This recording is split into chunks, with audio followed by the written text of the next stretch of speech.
deep roots. The first female state director of agriculture takes the reins. We will meet Sherry Vinton in our top story, plus look at the ethanol industry from a local plant and statewide perspective. Later, we celebrate women in agriculture and highlight 4-H month. It's time to grow.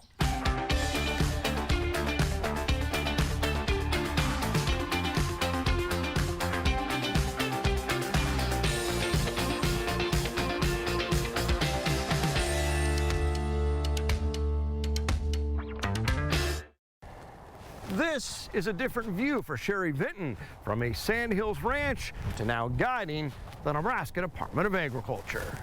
I'm from suburban South Whitman in the heart of the Sand Hills. Black Angus, green grass, and family. That's what it takes to keep the ranch going. This is the life Sherry Vinton has known through nearly 40 years of marriage. Now she commutes 5 hours east of the ranch as the new director of the Nebraska Department of Agriculture. The governor called, and I thought he was asking my opinion on Director of Agriculture, and then he said, well, no, actually, I would like you. And so it was kind of a big surprise.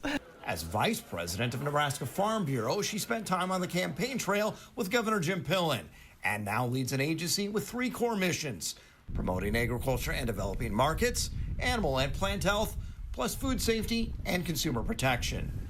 2 of her kids have come back to the ranch, and a 3rd farms. She hopes to share that story with young people. It's not just promoting our agricultural products, but promoting agriculture to our kids, because they're good jobs and they can keep people in Nebraska.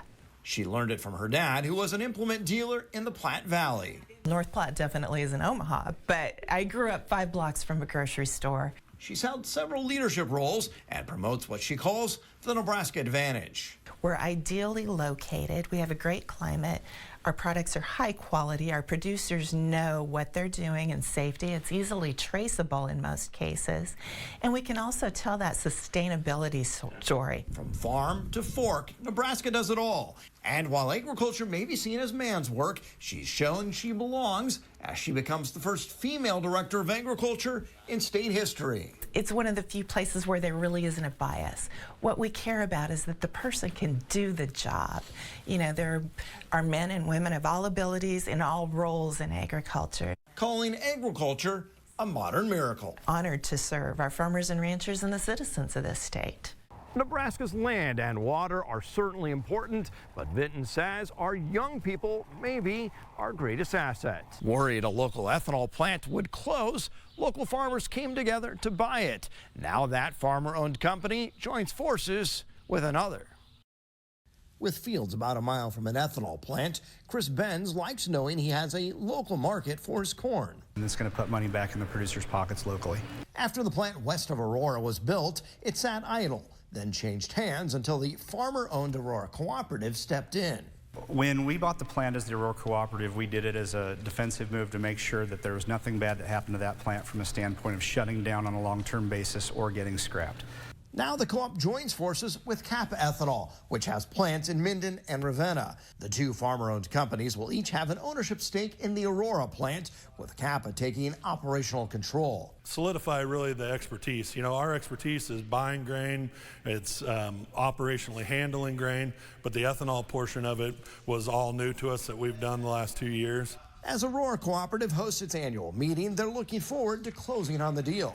They're a top 5 ethanol producer, and we wanted to really pick a good partner, and we believe Kappa's one of the best partners. Aurora Co-op is also investing in grain handling facilities in both Superior and Sedan, and trying to navigate uncertain times. With commodity prices being where they're at, things could be really good, but there's a lot of high prices out there as far as expenses coming in. As a farmer and member of the board of directors, Chris Benz says the cooperative model still makes sense. In his view, now more than ever. The crops that we grow, that we have a place to get them to market, and that we do really well when we go to those markets.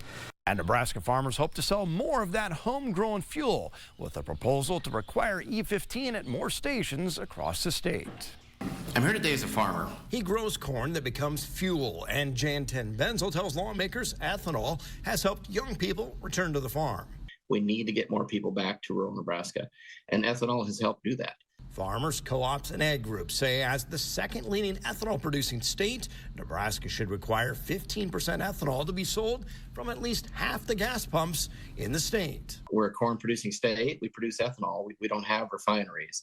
Modeled on a new Iowa law, Senator Myron Dorn's proposal would exempt some small retailers and provide grants to help with infrastructure. So he argues it's not a mandate, but fuel retailers disagree. I don't believe, I'm going to say it, a mandate is a way to do it. Several convenience store chains say it would cost them millions. Would probably cost somewhere between $10 and $15 million. Casey said it would be costliest on its oldest stores, often in small towns, saying some may no longer be viable if the law passes. Other fuel retailers say the marketplace should dictate what they offer and prefer an incentive package passed a few years ago. Ethanol backers argue there is no free market. With federal and state laws, they say have given oil a virtual monopoly, as they say consumers haven't been given the choice. Where all those speaking do agree is that corn ethanol has had a positive impact on Nebraska. You know, it's good for our lungs, it's good for our kids, and it's good for our economy. Meanwhile, Congressman Adrian Smith shares his thoughts on expanding ethanol opportunities. Absolutely. You know, it shouldn't depend on how a certain administration chooses to implement this. We need to be very clear and codify E15 in statutes so that ultimately that says what our policy is and that stakeholders can respond appropriately and ultimately, I think, help consumers and help our economy. Later, more on an event just for women. Up next, we celebrate Nebraska 4-H Month. This portion of NTV's Grow is sponsored by Acres Equipment, solutions for every field. Acres has what you need to get the job done. We are celebrating 4-H Month in Nebraska. Here's more. February is Nebraska 4-H Month, and we're learning more about the ways 4-H is being celebrated in the state. To talk more about that is Extension Educator Kimberly Cook. So, Kimberly, what are some ways that Nebraska 4-H is celebrating? Well, right now, kind of kicking off for the state today, Nebraska 4-H has 4-H Spirit Day. So February 7th, today's 4-H Spirit Day, and youth from across Nebraska are wearing their 4-H shirts to show their spirit.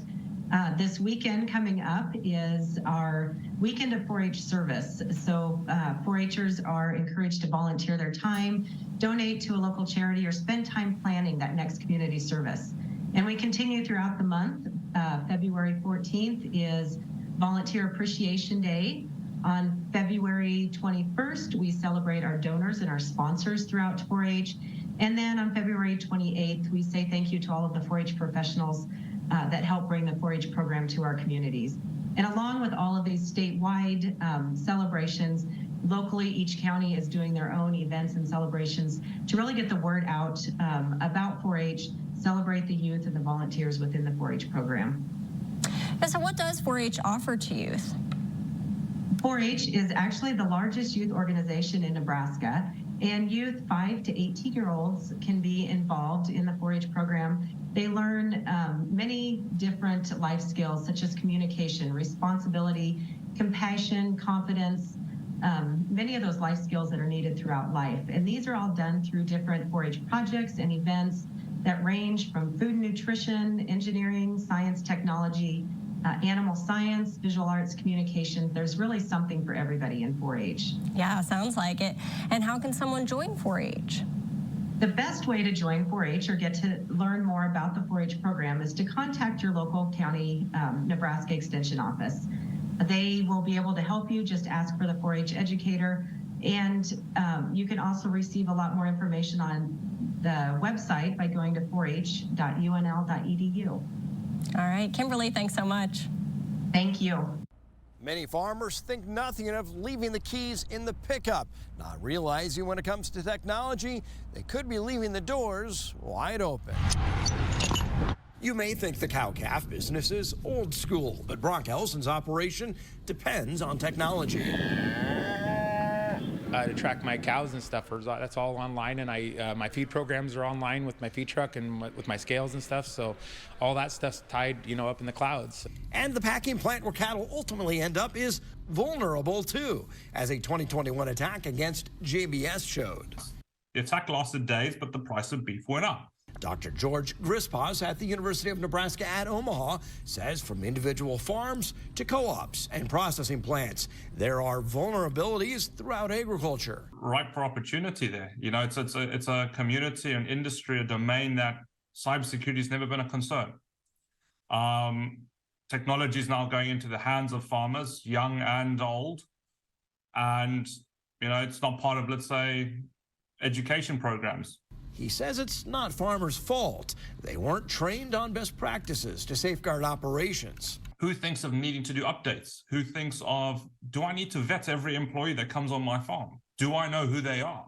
And farms are a unique environment. Anyone could drive up to a field and mess with a pivot and likely go undetected. Not a soul in sight. I can stop my vehicle and go and start fiddle with all the boxes that I want, and no one would be none the wiser. Plus, precision ag tools collect massive amounts of data. So by 2050, they reckon every farmer who has kind of technology on their farm will produce 4.1 million data points a day. And in the hands of a bad actor in another country, that could be used to manipulate markets or steal intellectual property. Those are some of the concerns of Nebraska Farm Bureau members like Brock Elson. Or in the case of JBS, an interruption in production affected employees and cattle producers. So if any of that stuff gets disrupted, I mean, it's a chain reaction backwards. If a co-op or a plant like this is shut down, that could prevent cattle or grain from being delivered, and those backups could have serious implications for producers. Our Grow Weather Outlook is next. NTV's Grow Weather is sponsored by Acres Equipment, solutions for every field. Acres has what you need to get the job done.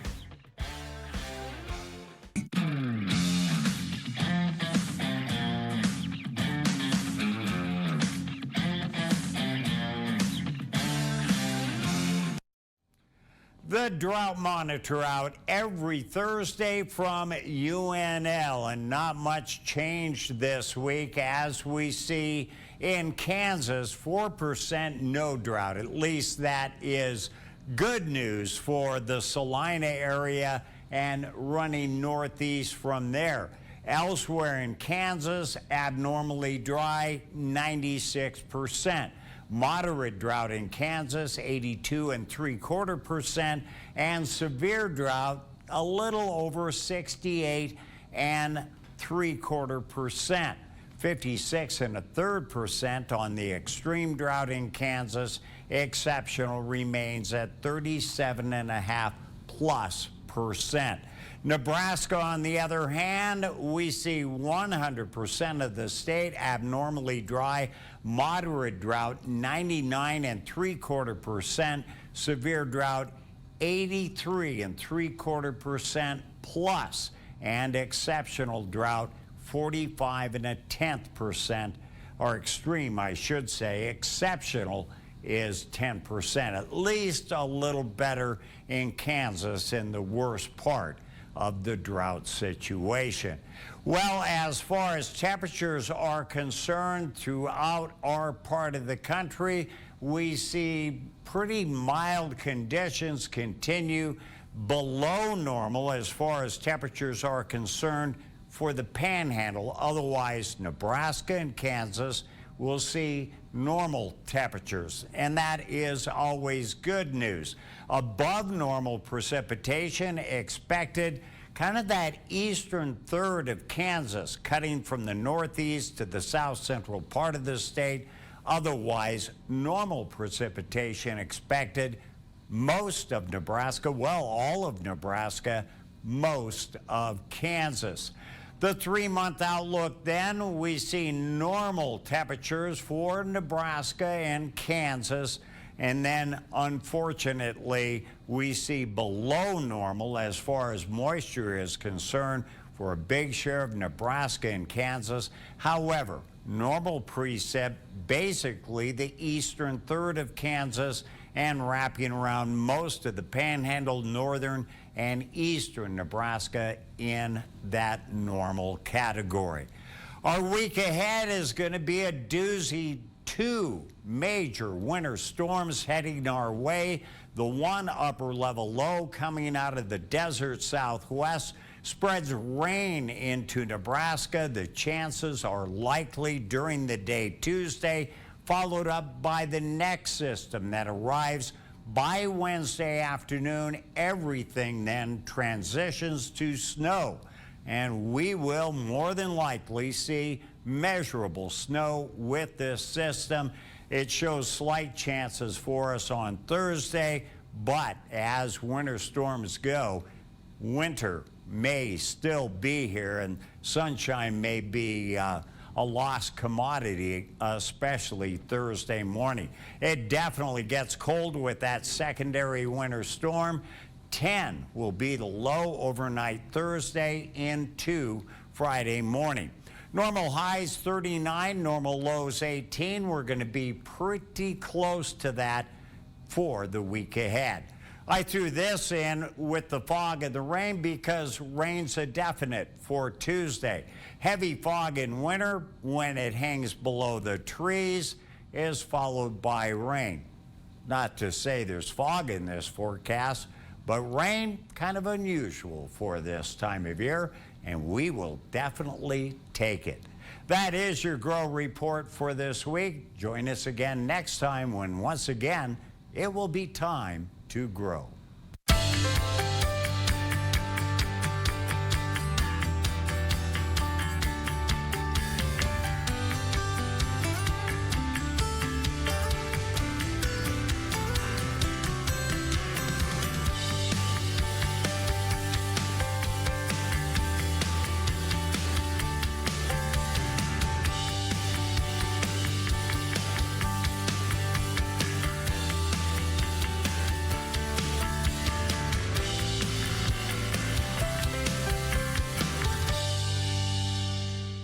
We always love seeing your photos. Go to nebraska.tv and send to Chime In. A bear photographed in a field in central Nebraska may not be what it appears. An NTV viewer chiming in this shot of the animal. Nebraska Game and Park says law enforcement looked into reports of a bear around Ashton and found a large pig wandering the area. Women in agriculture come together. Learn more next. Ag Innovations is sponsored by Acres Equipment, solutions for every field. Acres has what you need to get the job done. By women, for women. The Women in Agriculture Conference is coming soon, and NTV's Stephanie Crease recorded this interview recently. Back, the 38th Women in Agriculture Conference is coming up in just a few weeks. Katie Hotham joins me now to tell us more about it. Thanks for being here. Thanks for having me. I really appreciate it. Yeah, well, first off, I just want to ask, why is it important to have a conference that focuses on women in ag?